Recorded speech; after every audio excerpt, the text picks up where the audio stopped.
Jujutsu Kaisen Season 2 is finally over. And it's not just any season, it is the season that manga readers hyped up. I swear no matter where you would go on the internet, someone had to mention it. It was everywhere, claiming the story to have some of the best anime action ever. But is that really true? I mean, did we actually need to see this staring contest scene? Let's put away the rose-tinted glasses and be honest. After 2 full seasons, a cinematic movie, and a refunded game, there's one point that I can say. And it's that I don't get one thing about how these powers work. So that isn't entirely true. More like the power breakdowns aren't the most comprehensible. But I get the humans and cursed spirit stuff.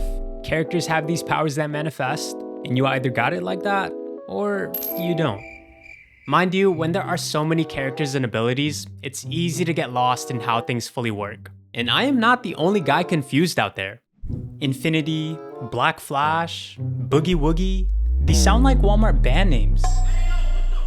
Okay, so we got Gojo that could just destroy cursed spirits. There's Gero that eats them. But then there's Yuta who's indirectly in love with one? Bro, what? Are we sure that this is a battle shonen? But no matter how weird and gross this finger-eaten story gets, I'm all in. I know, I'm a fan. Albeit some are more committed than me, but the popularity has gotten insane. I've never seen a battle shonen get this big in real time. But there's an obvious reason for that. It looks really good. The guys look good, the girls look good, and even this food was nice to look at too.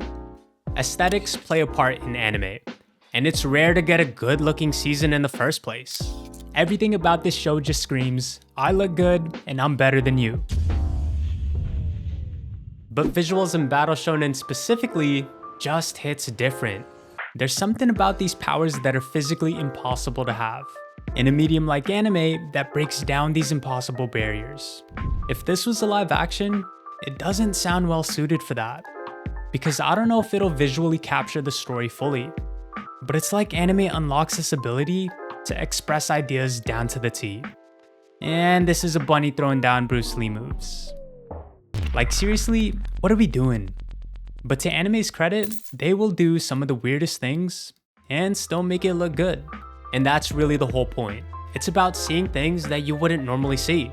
And it's usually the most delusional imaginary powers that someone thinks of. This is a story that puts that in motion. And to me, that's pretty cool.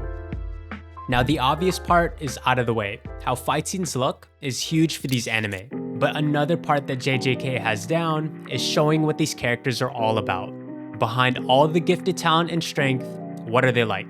Well, there's Yuji that knows the heaviness of taking anyone's life.